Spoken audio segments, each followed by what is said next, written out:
There's a pattern I keep discovering in my own life.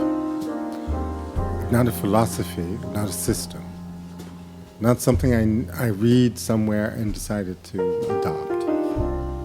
It's a pattern, lived, repeated, found again and again in the most ordinary moments of the most ordinary days. It goes like this. I drift. Something happens or nothing happens. And without noticing the moment it occurs, I leave the present moment and enter a dreamlike state. Not sleep, something more subtle and more convincing than sleep. A state in which I'm technically awake and functionally moving through my life, but genuinely absent from it.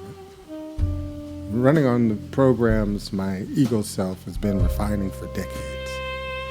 Reactive, identified, convinced that what I'm experiencing is reality rather than a very persuasive story about reality. And the drift has many faces. A morning colonized by dread before it's begun. A conversation replaying in my head hours after it ended. A hand reaching for a screen without being asked to. The electric certainty that someone is wrong. A stranger in traffic becoming somehow personal. Someone else's life measuring mine and finding it wanting. A waiting room experience as injustice. There's all of these things, different faces, same movement. Away from presence, away from the observer self, me, the one I identify with. Away from the open, unhurried, extraordinarily patient present moment that is always here and always available and never, not once, holds my absence against me. That's the first movement, the drift, the mere crucifixion of consciousness, the minor crucifixion of consciousness.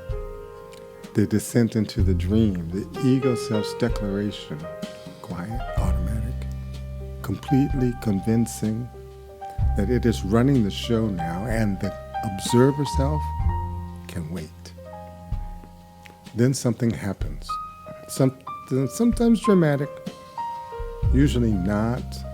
It's a sound, a breath, quality of exhaustion from the loop that is producing exhausting loops when it's been running long enough, a moment of incongruity, sometimes something that doesn't quite fit the story, that creates the smallest gap between me and the dream I've been living. And in that gap,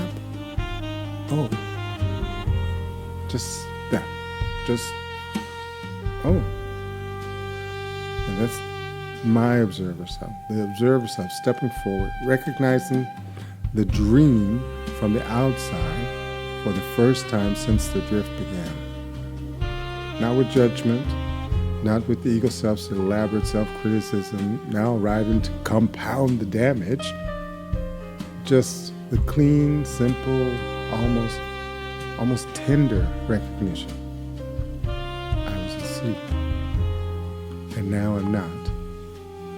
That's the second movement. The waking, the stillness between the sleep and the rising. It's like the tomb, if you allow that metaphor. And I think it's the most precise one available.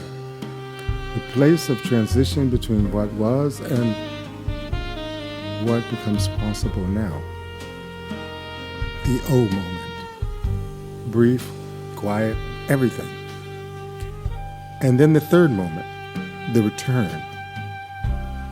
It's not a performance. It's not an elaborate re-entry ritual. Not the ego self now adopting the posture of consciousness while quietly maintaining its agenda. Just coming back. One breath. The present moment exactly as it always is. Unchanged by my absence, holding no grievance. waiting with the patience of something that exists outside of time, because it is time. The only time there actually is. Present moment. And here is what I've come to understand about the return. It is the whole practice, not the drift, though the drift is necessary, not even the waking, though the waking is the door. The return is where the development happens, because every return is a resurrection.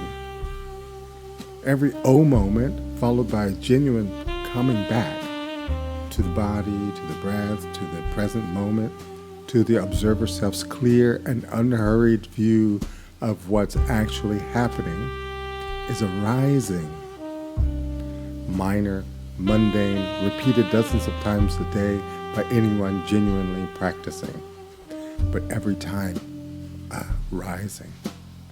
And as sacred, I've come to believe this completely, as any resurrection, as sacred as any resurrection the tradition has ever described. Here's what I want you to understand before we go any further. This series is not about achieving a state in which the drift no longer happens. That state is not available to us humans. It just isn't. And I'm not even sure that it's something I would want. Do I desire such a thing? Not now. The drift is part of how consciousness develops. The forgetting is part of the remembering. The sleep is part of the waking. Without the descent, there's no resurrection available. Just a flat, undramatic, unearned spiritual performance that goes nowhere because it started nowhere. What this series is about is the pattern itself, learning to recognize the drift more quickly, learning to find the O moment with less suffering in it, learning to return again and again without drama, without shame, without the ego self's elaborate self-punishment that is just another form of sleep, open to the present moment, learning to return to be present to the present moment that never left, and learning to forgive. This is perhaps the most important thing I can tell you in this opening episode. The perpetrator of the drift, my ego self, is not awake enough to know what it's doing to itself. Let's read that again.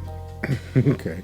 The perpetrator of the drift, my ego self, is not awake enough to know what it's doing to itself. So the ego self that runs to the replay and grips the steering wheel and reaches for the screen and measures my life against someone else's curated surface, that part of me is not doing it with full awareness. It cannot. Awareness is precisely what it lacks. It is running programs installed so early and reinforced so thoroughly that it genuinely cannot see them as programs. It experiences them as reality. You cannot fully condemn someone for what they did in complete darkness. If you are unaware of what you're doing, I can't blame you completely. You can only, when the lights return, you can only choose differently. And extend to the part of yourself that acted in darkness the same compassion you would extend to anyone who harmed without knowing they were harming. Forgive the drift. Not because it doesn't matter, because the punishment deepens the sleep. Only the rising ends it. So that's what this series is.